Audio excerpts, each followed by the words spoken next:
Hello everybody, John here, and today onto the garage I'm going to be fitting an awning light to my Fiat Ducato based camper van.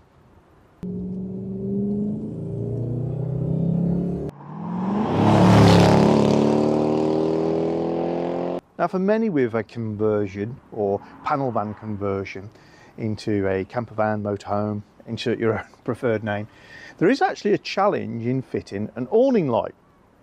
What's the awning light for?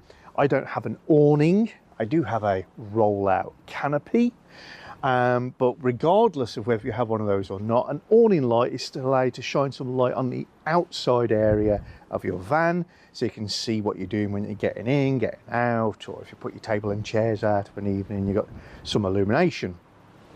And it's quite typical to put an awning light on this sort of area if you have a normal habitation door above the habitation door. But with a panel van conversion, the light would move maybe to a position that's not as convenient when the door's open, so that's not so good to us. So we tend to go above the door, and like a lot of panel van conversions, that area is a bit crowded because I've got my roll-out awning, and I've also got, like a lot of decent conversions, a extra gutter, which means when you open the side door, you don't get rain dropping in like a waterfall from the area above the sliding door.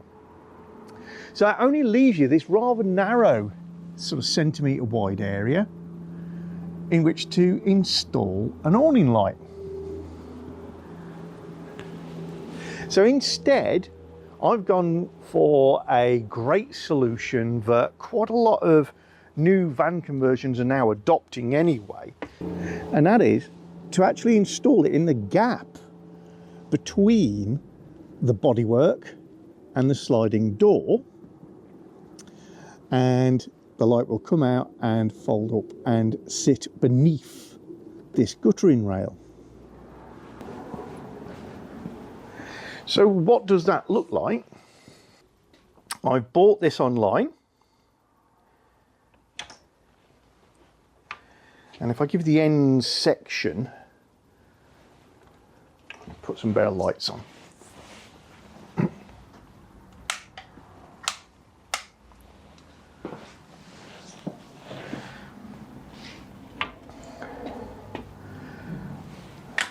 Here it is. If I give you the cross section of this first, just so you can better understand.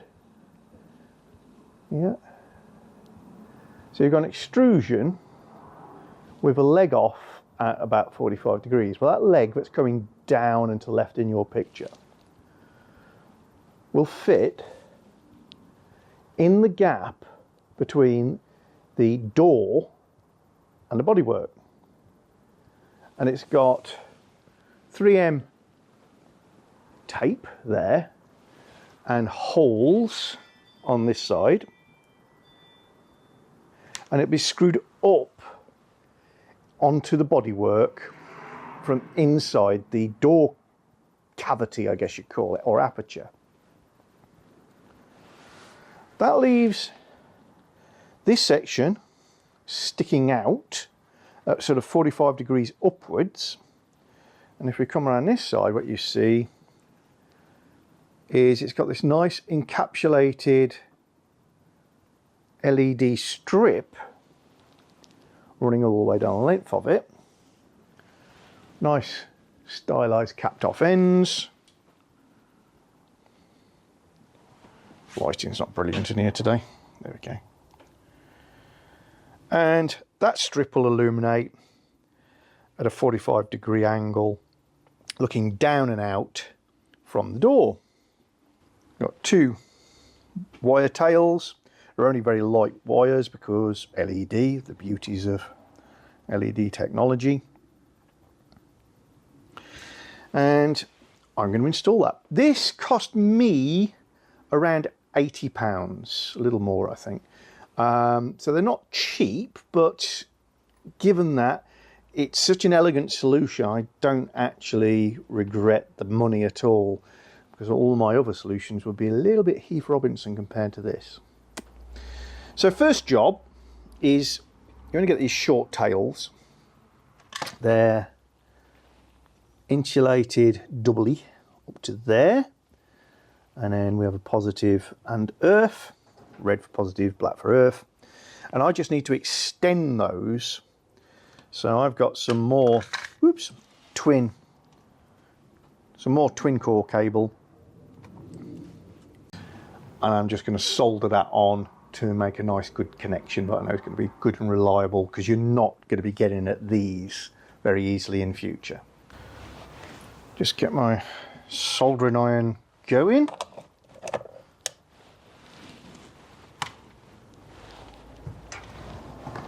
Let that heat up. If you're going to do any amount of soldering, it's really worth getting a pair of hands like this, because it's very difficult to hold more than one thing at a time, and this sort of rig really helps. I'm just going to strip the black and red wire. Actually a little bit pre-tinning gone on there, that's nice. And you won't be able to see it on film, I'm sure, but there is a black trace on one of these two cores. There's the black trace. So we'll get the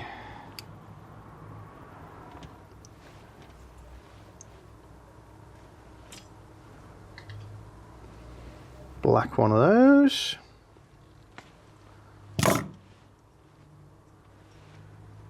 There we go. And just do a quick half marriage joint. You put the wire between the threads of the other wire and then twist both tails. Full marriage joint, you've got to splay all the individual strands, but if you're going to solder, this is more than adequate. And what I've also done is slipped a piece of heat shrink tubing on before I did that, so that I can get that over the joint into my handy little rig. Just a little bit of solder onto the tip. Like so. And I like to put the soldering iron under the wire and the solder on top of the wire wherever it's practicable to do so, because heat rises and gravity goes down. I've got very steady hands today. Don't know why. Let's put some more solder on the soldering iron to get a good heat connection. There we go. And once the wire gets up to temperature, it should just suck in that solder. Done.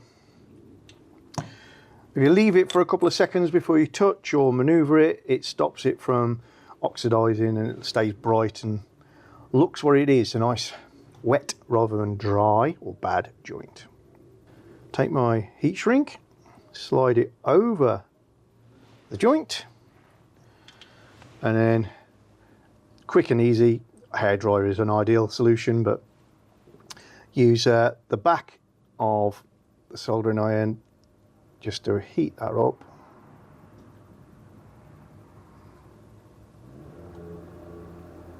And there we go. Shrinks it down onto the joint. You can use insulating tape. There's no huge negative to that. Heat shrink's very neat. Tends to be less bulky. And it's more or less done well. Water resistant. Kind of seals up the ends a little bit of the wires. Not that that matters for this installation. And we'll get on and do the other one. Next, we need to do is get up to the top of your door, and at the back of the track where it slides along, so there's the carriage, there's a rubber buffer, and there's a plastic nut inside the rubber buffer, and it's a 15mm, and there's no real torque to the thing at all, so you just slackening this off and it should come off quite easily.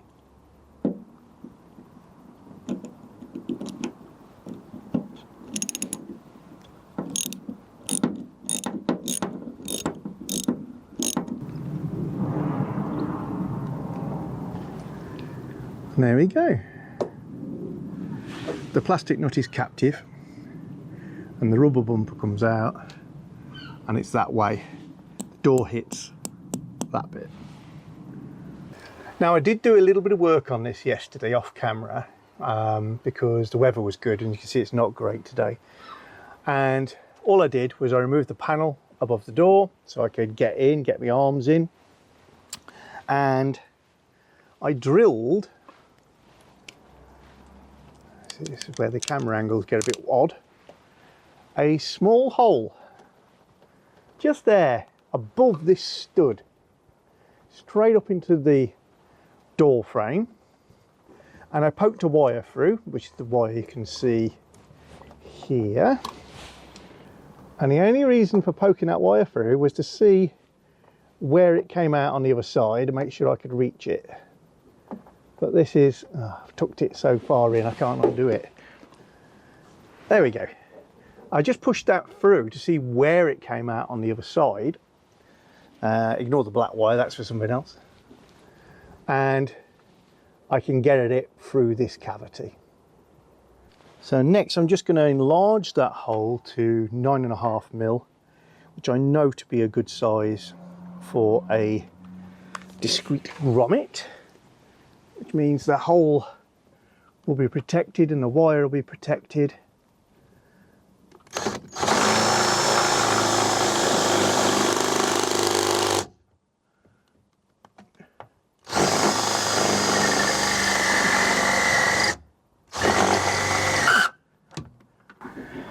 And now I can fit this grommet into the hole after I've put a little bit of paint around the raw edge. Using Built Amber Electrox anti-corrosion zinc-rich paint. It also has the advantage on my van of it's silverish, like my van. So a quick squirt in this discreet spot, you'll never know it was there.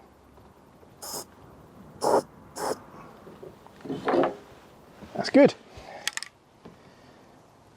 Dries very quickly as well. So next we want to pass our wire through our grommet. So I've got blind grommets. I'll pop a hole in that, like so. Yay!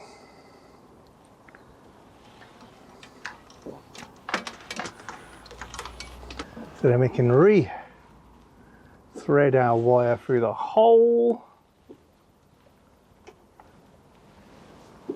pushing plenty through to make it easy to grab hold of.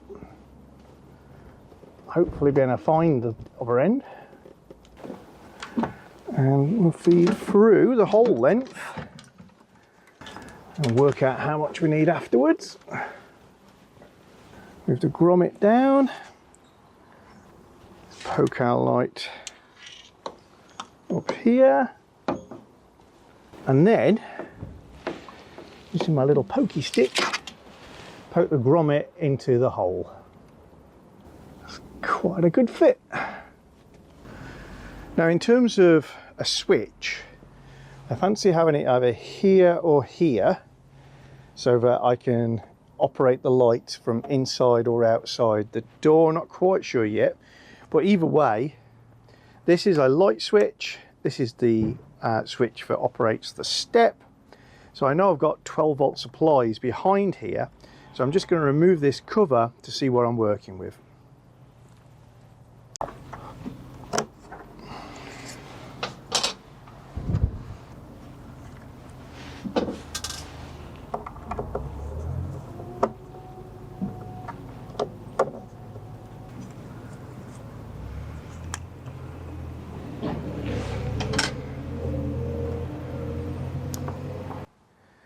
Okay, so I've made my hole for my switch and I've tapped into the supply here, which is used for one light above the door inside, so very lightly loaded, and given myself a positive supply. So what I'm going to do now is clean the inside of the door aperture, this surface, with alcohol, and then I can put the light strip up using the double-sided tape to here and push all the wiring back through the grommets and get all that tidied away. I'll screw it in or possibly pop rivet in later. Managed to rest the light in the gutter to keep the wire short, and thread that wire up through the hole now, put the grommet back, see how we get on. Okay, so I've got the grommet back in its little hole. Shorten the wire as much as I can. Now I'm going to peel the back in off this 3M tape. It is 3M VHB trademark, so I'm assuming it's genuine, which would be good because all double-sided tape is not created equal.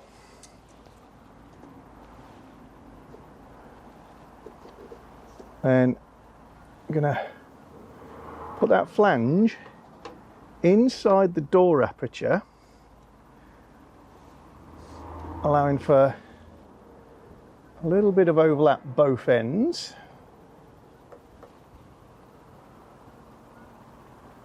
Like so. And then push it up hard into place.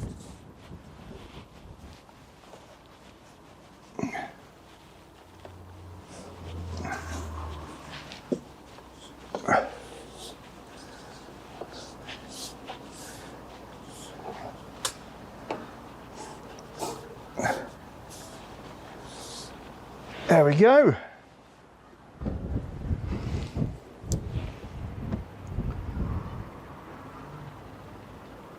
Just overhangs the front, overhangs the rear. We've got this little bit of wire. What we're going to do with that wire, this could be hard to film. See if I can move the door. Is going to tuck it up above this track. Doesn't gotta be very well secured, and the door actually stops there, so it never goes anywhere near the wire, but we want it up above the track there like that, so that we can put the rubber block back here. So with all that reinstated and the wires all nicely hidden away behind the panels, we now just have one neat switch which we can use to turn on the awning light. I really like it. It's got a fully integrated look and obviously misses the door, so it's always in the right place. It's not used up a lot of real estate up there. I've got some 3.5mm rivets and a 4mm drill, and what I'm going to do now is drill a couple of holes through into the door aperture frame and secure it with the rivets so that the tape is not the only thing holding that in place. You could screw it into place, but screws can rattle, loose rivets do not tend to loosen off, and if you do need to remove something, they're easy enough to just put a drill in and get them back out. So what's the effect look like at night?